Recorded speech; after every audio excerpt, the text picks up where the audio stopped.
Hola amigos, hermanos y hermanas en Cristo. Saludos desde el estado de Virginia, donde estoy ahora visitando a la familia de una de mis hijas. Tengo aquí 4 nietos y mi yerno que es de México, de Chiapas, México. Y nevó anoche y nevó un poquito en la mañana hoy, entonces es mucho más frío aquí que en Florida, pero aquí estamos con la familia, gracias a Dios. Y en esta vía, aquí por este medio, he estado enseñando sobre los últimos meses realmente, sobre la educación. Y quiero terminar con esto hoy, pero quiero empezar el estudio o esta presentación, mejor dicho, con unos pensamientos acerca de la temporada en que estamos, la temporada de Navidad, por supuesto. Como pueden ver detrás de mí, aquí en la recámara donde estoy ahora con mi esposa quedándome, hay un retrato, un cuadro que quiero ponerles en la pantalla más de cerca en un momento. Pero no sé quién era el artista de esta pintura, pero se me hace muy bonito y una vez más me hizo pensar en el evento tan misterioso que estamos celebrando en esta temporada, ¿verdad? La encarnación de nuestro Señor Jesucristo. Y la palabra encarnación quiere decir que el Dios omnipotente, quien es espíritu y no material, que es eterno y no temporal, que es de otra, mejor dicho, no es de esta dimensión en que vivimos nosotros, esta dimensión de tiempo y de espacio. Él es invulnerable, no vulnerable, como los seres humanos. Este Dios, con todas esas características y atributos, se hizo carne, es decir, se envolvió, se vistió, digamos, de carne humana y tomó nuestra forma para vivir con nosotros y ponernos un ejemplo de la vida divina. O sea, vivió la vida divina delante de nosotros. Y lo hizo para, varias cosas, para demostrar su deseo de habitar entre nosotros, ¿verdad? Y ponernos un ejemplo de la vida. Y siempre esto ha sido su deseo desde el huerto de Edén. Creó al ser humano para habitar con nosotros, que nosotros habitemos con él. Pero nosotros perdemos ese privilegio, ¿verdad?, de su presencia por nuestros pecados. Entonces, Él vino para habitar entre nosotros de nuevo, reconciliarnos y restaurar la relación que se perdió en el huerto, en la huerta de Edén. Y vino para también restaurar la imagen de Dios en nosotros y para pagar nuestra deuda de pecado y la penalidad, digamos, por nuestra desobediencia. Porque un ser humano pecó, un ser humano tenía que morir, tenía que pagar el precio, la consecuencia, ¿verdad? Y entonces Dios tuvo que llegar a ser un ser humano también para pagar esta deuda, porque un ser humano tenía que hacerlo. No Dios, porque no fue Dios quien pecó, fue un ser humano. Entonces un ser humano tenía que morir y pagar la deuda por nuestra desobediencia, por nuestro pecado.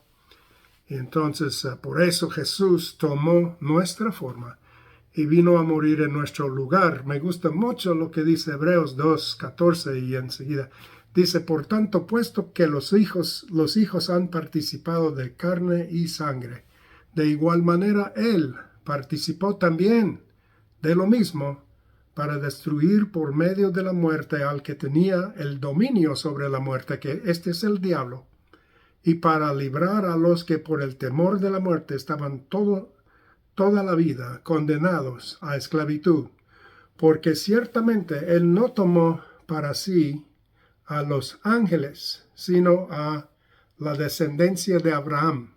Por tanto, era preciso que en todo fuese hecho semejante a sus hermanos, a fin de ser un sumo sacerdote misericordioso y fiel en el servicio delante de Dios para expiar los pecados del pueblo, porque en cuanto él mismo padeció siendo tentado, es poderoso para socorrer a los que son tentados.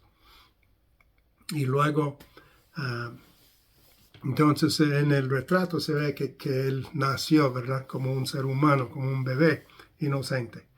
Pero también el retrato me hizo pensar en lo que dijo el profeta Isaías en Isaías 55, de 6 en adelante, donde dice: busquen al Señor mientras puede ser hallado, llámenlo en tanto que está cercano, deje el impío su camino y el hombre inicuo sus pensamientos, vuélvase al Señor, quien tendrá de él misericordia, y a nuestro Dios, quien será amplio en perdonar, porque mis pensamientos no son sus pensamientos, ni sus caminos son mis caminos, dice el Señor. Como son más altos los cielos que la tierra, así mis caminos son más altos que sus caminos, y mis pensamientos más altos que sus pensamientos. Hermanos, miren los caminos del Señor. Miren los caminos del Señor, el misterio de la encarnación. Hubo muchas profecías sobre un periodo de siglos de su venida, ¿verdad? Su primera venida. Profecías sobrenaturales. Y luego hubo señales en los cielos. Una estrella que los magos vieron. La proclamación, el decreto del imperio, del emperador del imperio romano. Dios movió hasta el emperador del imperio más grande de aquel mundo, ¿sí? Para que los padres terrenales de Jesús fueran a Betlehem, cosa que fue profetizada. Hubo una visitación de ángeles. El ángel Gabriel vino y habló a Elizabeth, y luego habló a María. Y entonces, ángeles. Dios dio sueños a José. Milagros, sí. Una virgen embarazada. Es un milagro. Increíble. Todo lo que Dios hizo en preparación para este evento. La encarnación en sí es un milagro que ni siquiera podemos imaginar o comprender. Pero con todo esto, hermanos, imagínense, esta madre joven y su esposo tenían que viajar 90 millas en nuestros términos, como 90 millas, montada en un burro. ¿Se imaginan? Y cuando llegan ahí no hubo un lugar en la posada y tenían que estar en un establo. ¿Cómo es posible que el Dios omnipotente, en medio de todos estos milagros y señales y prodigios y todo eso, sin embargo la madre tenía que viajar sobre un burro y dar a luz en un pesebre, en un establo, ¿no? Y poner el niño en el pesebre? Es algo imaginable, mucho más allá de nuestra comprensión, y nos hace saber que los caminos del Señor no son como los nuestros y sus pensamientos no son como los nuestros. ¿Sí? Imagínense. Y luego, después de su nacimiento de este niño, pues tenían que huir de noche y viajar lejos hasta Egipto para escaparse de Herodes, que quiso matar al niño. ¿Sí? Por eso me gusta mucho el verso en 1 de Timoteo 3:16, donde dice: indiscutiblemente grande es el misterio de la piedad, o la deidad, la divinidad. Él fue manifestado en la carne y algunos manuscritos dicen Dios fue manifestado en la carne, justificado por el Espíritu, visto por los ángeles, proclamado entre las naciones, creído en el mundo y recibido arriba en gloria. Y también me gusta el pasaje de Filipenses 2, empezando con el verso 5, donde dice, hayan ustedes esta manera de pensar que hubo también en Cristo Jesús, existiendo en forma de Dios. Él no consideró el ser igual a Dios como algo a que aferrarse, sino que se despojó a sí mismo, tomando forma de siervo, haciéndose semejante a los hombres, y hallándose en condición de hombre, se humilló a sí mismo, haciéndose obediente hasta la muerte, y muerte de cruz. Por lo cual también Dios lo exaltó hasta lo sumo, y le otorgó el nombre que es sobre todo nombre, para que en el nombre de Jesús se doble toda rodilla de los que están en los cielos y en la tierra y debajo de la tierra, y toda lengua confiese, para gloria de Dios Padre, que Jesucristo es Señor. Increíble, la humildad de Dios, de Cristo, que no consideró el ser igual a Dios como cosa a que aferrarse. Se despojó a sí mismo. Los caminos de Dios no son como los nuestros. Hubiéramos venido con bandas, orquestas, música, luces, pompa y ceremonia, espectáculo, pero Él vino en la oscuridad de un establo, de una familia humilde, en un rincón olvidado del mundo, en un pueblo bajo el dominio de otro pueblo. El Dios omnipotente llegó a ser un bebé, completamente incapaz de defenderse o aún sobrevivir sin la ayuda y la protección de sus padres terrenales. Y tuvo que crecer como todo ser humano y aprender cómo alimentarse, caminar, usar el baño y todo lo demás. Grande es el misterio de Dios, amén. Y maravillosos son sus caminos y totalmente diferentes a los nuestros, ¿verdad? Si nosotros hubiéramos planeado tal evento, su venida, la venida del Mesías, nunca lo hubiéramos hecho así, ¿verdad? No como lo hizo, no. Pero en todo, Él nos pone un ejemplo de que qué tan maravilloso es nuestro Dios. Sus caminos, qué tan perfectos, tan humildes, tan hermosos. Su carácter es sin comparación. Y doy gracias a Dios por este ejemplo, por su carácter, por su humildad, su paciencia. Tuvo que esperar y crecer por 30 años más, imagínense, para comenzar su ministerio. Es increíble la paciencia de Dios, que esperó por años para por fin venir a la tierra y luego tuvo que crecer como cualquier ser humano. Es fabuloso. Me gusta tanto esta temporada y pensar en la encarnación, la venida de Dios en carne humana para andar entre nosotros, porque su deseo es habitar con nosotros y que habitemos con Él. Amén. Gloria a Dios. Bueno, ahora, cambiando de tema, y oigo mis nietos afuera, tal vez se escucha también en la grabación, pero cambiando de tema, quisiera tocar otro punto. Ayer fui caminando y cuando camino oro y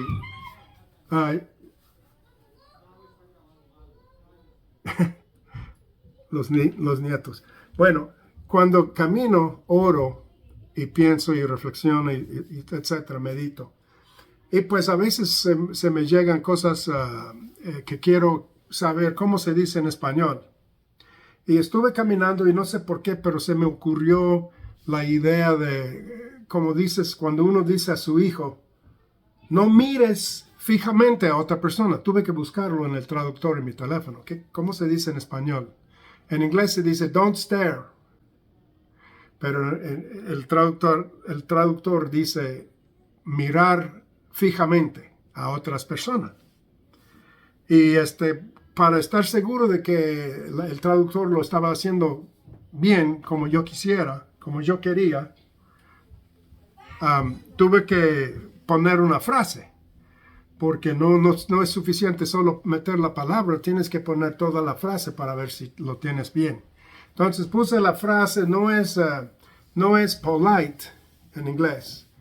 Y el traductor dice, no es de buena educación mirar fijamente a otras personas.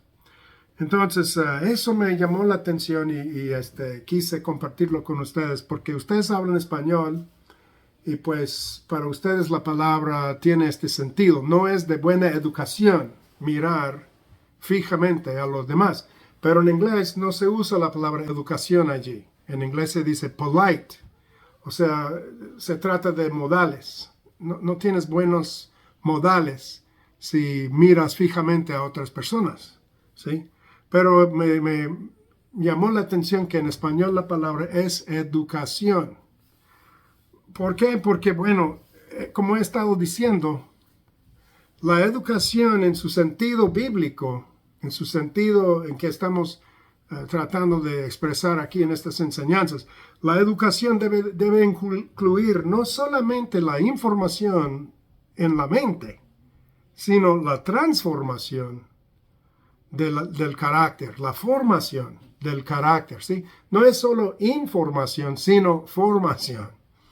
Y se me hizo interesante y bonito que en español la palabra educación tiene este sentido. No mirar fijamente a otras personas. Dice, no es de buena educación mirar fijamente a otras personas. Entonces, ahí quería compartir esto porque la idea es que un niño es mal educado si hace tal cosa. Mal educado quiere decir que no tiene buenos modales. Entonces, esto es lo que Dios quiere. En la idea de educación, quiere que enseñemos, que eduquemos con la meta no solo de impartir información, sino la transformación del carácter. En cuanto a la educación en general, solo quería compartir algunos eventos o acontecimientos recientes con ustedes para que sepan lo que estoy haciendo. Y voy a compartir más de esto en el futuro, pero he estado, como les he dicho, enseñando y tutoreando a niños, a varios niños en línea y a veces en persona. Y esto me sirvió de buena experiencia para saber más de la educación, de qué se trata y cómo es y todo eso.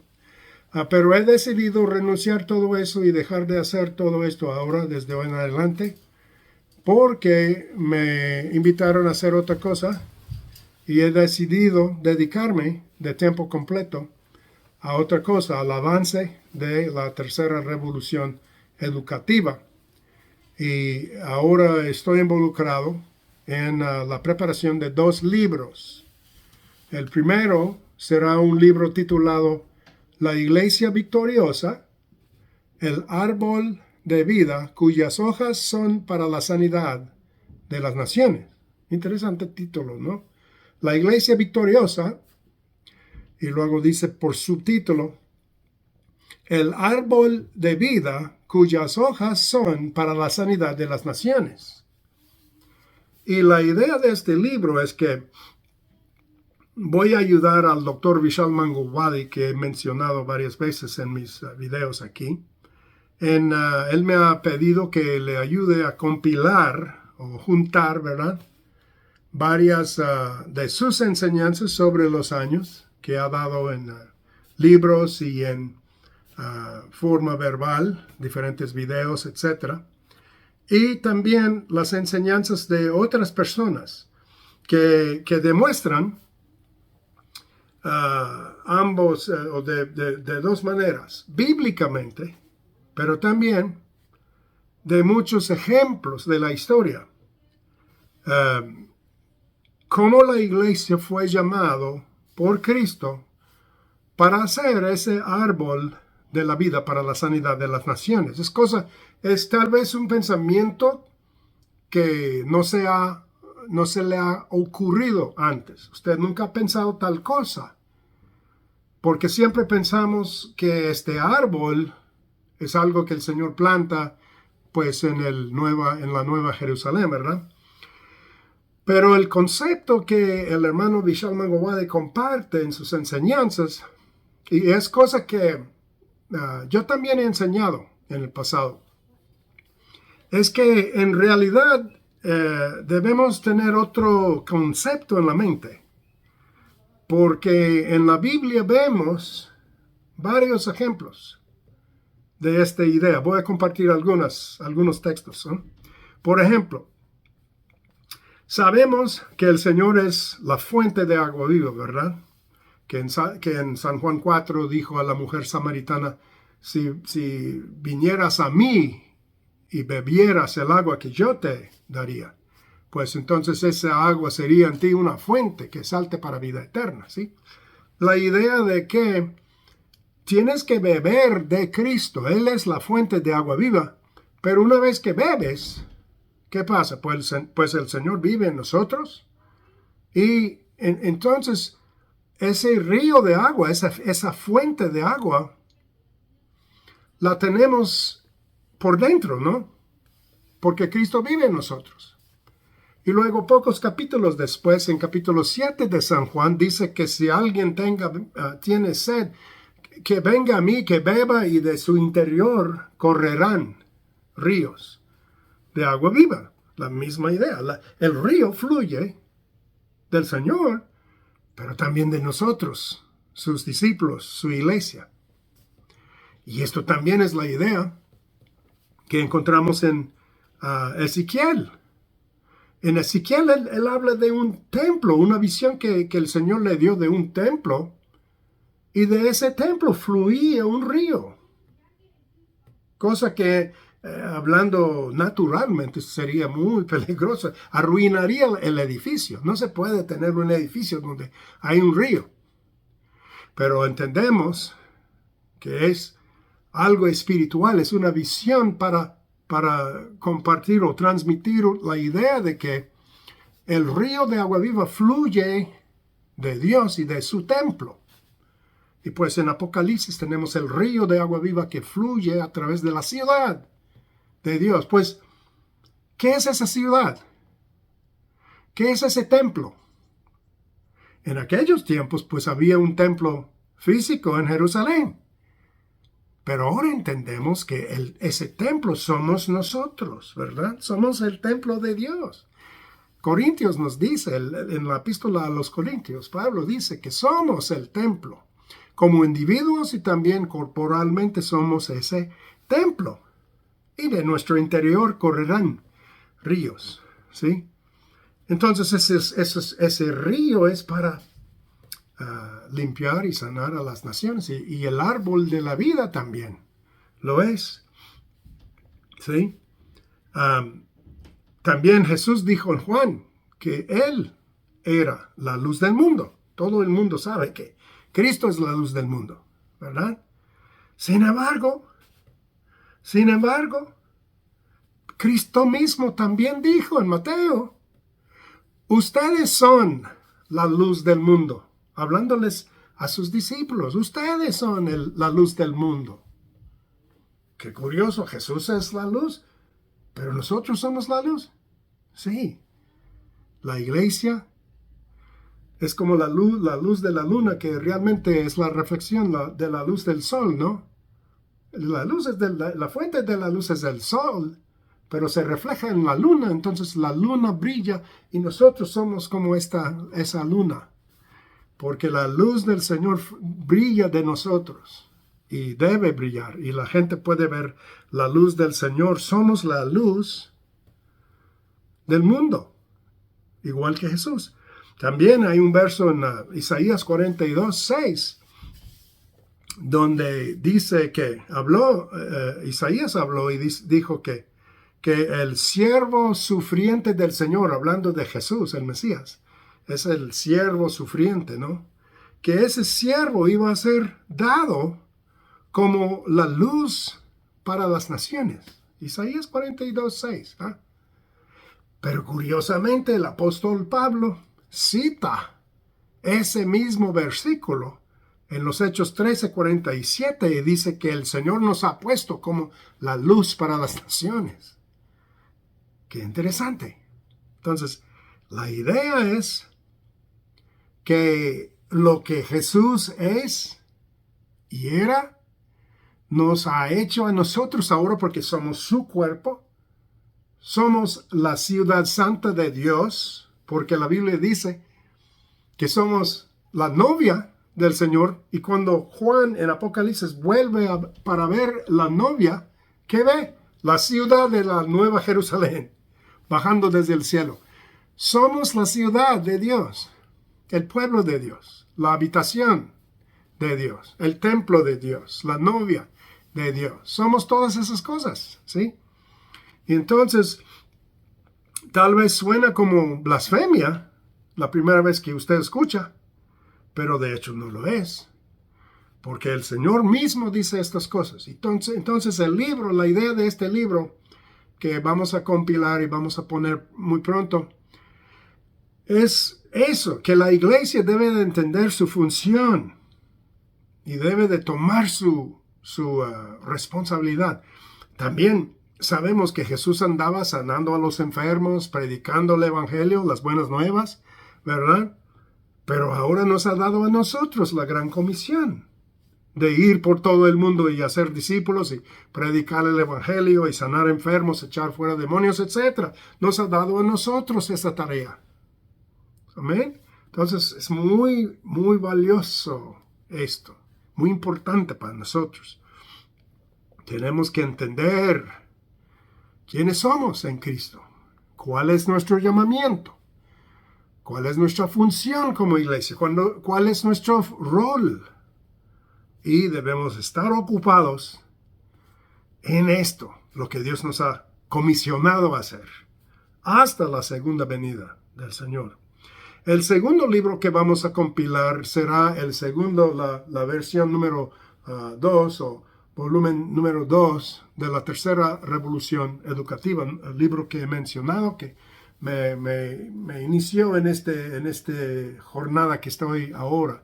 Me inspiró mucho, y me hizo saber la importancia de la educación. Así es que vamos a poner otro libro con el mismo título, pero es número 2, la tercera revolución educativa. Y vamos a compilar otros capítulos de varios autores, como es el primer libro.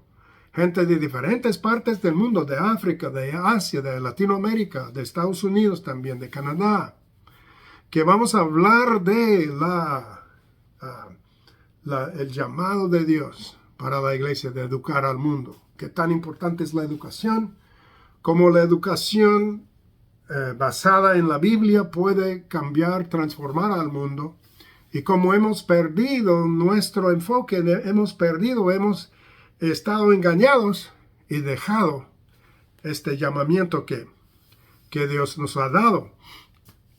Y entonces estoy anticipando el trabajo de compilar y formar este libro y luego publicarlo, porque creo que es importante para impactar a la iglesia. Tenemos que estar corregidos siempre, ¿verdad? Y cambiar de enfoque a veces cuando estamos distraídos.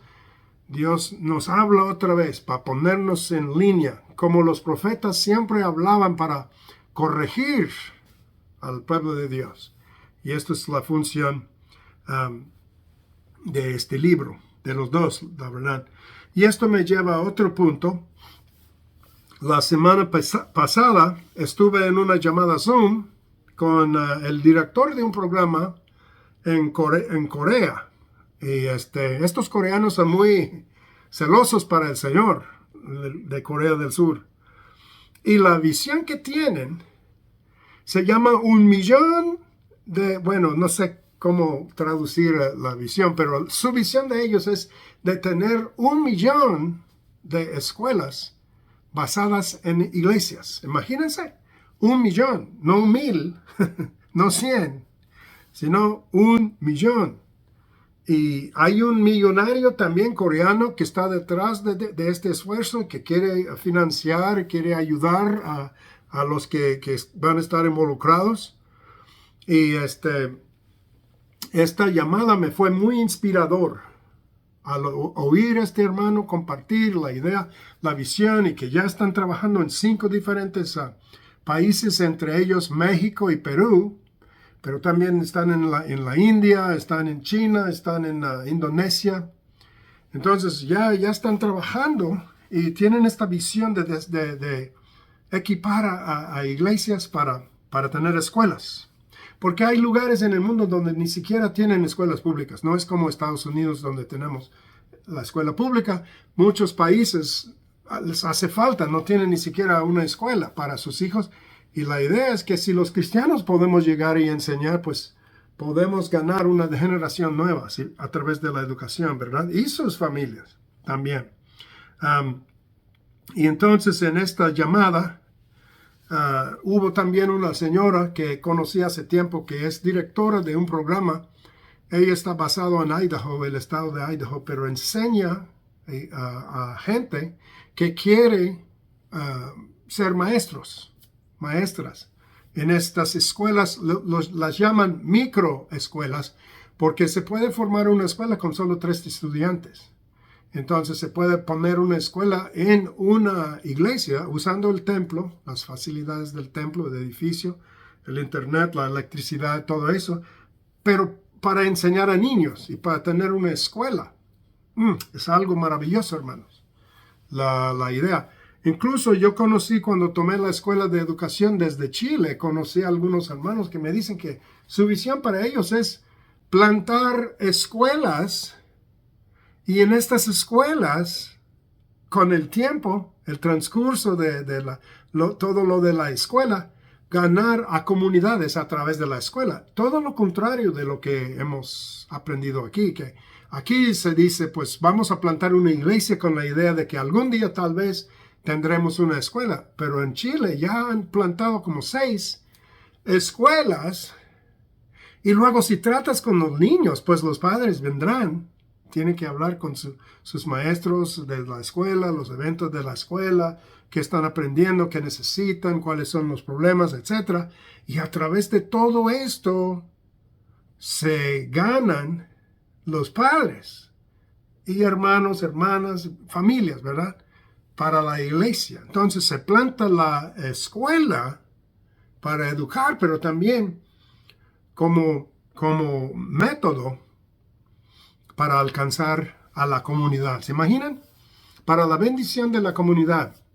Y el hermano Vishal Mangawari dijo que en partes de la India, donde la gente es muy pobre, si un evangelista llega al lugar allí donde es muy difícil, donde nadie quiere escuchar del cristianismo, son hindúes, no quieren, creen en otros dioses, pero no tienen escuelas. Y entonces dice Vishal que si llegan y tratan de establecer una escuela, es como pues darles, es servir, ¿no? Servir a la comunidad, ofrecerles algo. Entonces, eso despierta su interés y los atrae, y a través de las relaciones, dice que él cree que los evangelistas pueden alcanzar a personas, a las familias y las comunidades para el Señor. Porque el Señor nos llamó a servir, ¿verdad? Él vino a servir, Él vino humildemente, como el retrato demuestra. Él vino humildemente para servir.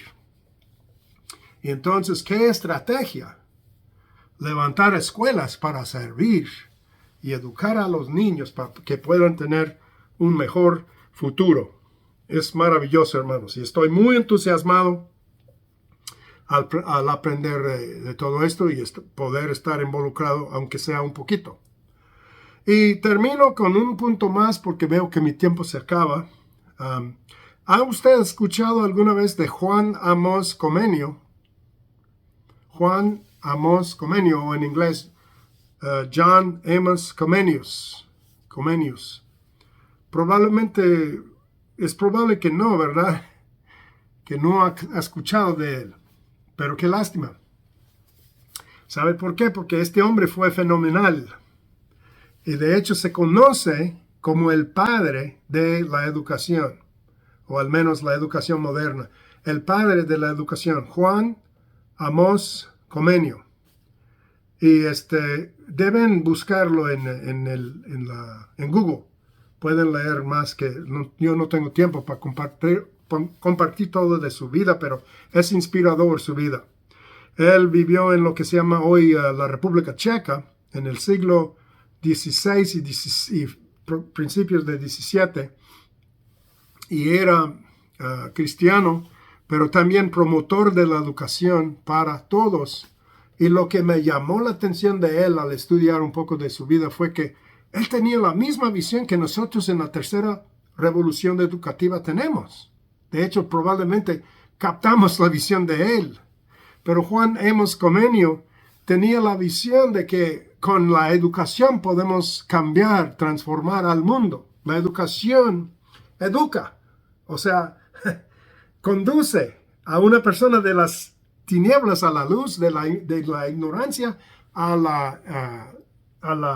conocimiento de la verdad.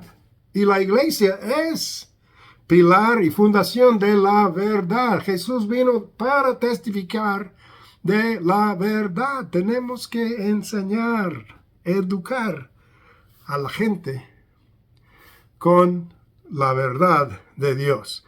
Y voy a leer un poquito que leí de Wikipedia. Dice, Comenio propuso un programa para hacer amena y no tediosa la educación y lo llamó Pampedia o Pansofía, que significa educación universal. Se debe enseñar a todos. Eso era su idea.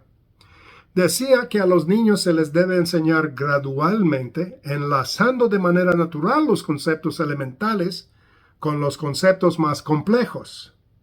Comenio escribió que el estudio tenía que ser completamente práctico, completamente grato, de tal manera que hiciera de la escuela una auténtica diversión, es decir, un agradable preludio de nuestra vida. Y también opinaba que la escuela debe centrarse no solo en la formación de la mente, sino de la persona como en un todo, lo que incluye la instrucción moral y espiritual, ¿ve? Ahí está. Comenio fue invitado a ser presidente de Harvard, pero no lo aceptó en ese tiempo porque él pensó que era mejor para él ir a Suecia, donde le invitaron también. Y deben leer de su vida porque pasaba por muchas tribulaciones, hermanos, más que podemos imaginar ahora en nuestros tiempos, porque era tiempo de muchas guerras, revoluciones. Todas sus obras escritas fueron quemadas, él perdió todo y tenía que empezar de nuevo, pero nunca dejó de luchar por la educación y por la visión de educar y enseñar a las naciones. Gloria a Dios. Entonces, como digo, esta es la visión de la tercera revolución educativa, lo cual me emociona mucho y me motiva. Bueno, pues creo que es todo el tiempo que tengo para ahora. Me ha dado mucha alegría poder estar con ustedes de nuevo y espero que disfruten de esta temporada de la Navidad, la encarnación de nuestro Señor, tan humilde pero tan glorioso y tan amoroso. Y yo voy a pedir que Él los bendiga ricamente. Amén. Hasta la próxima vez. Dios los bendiga.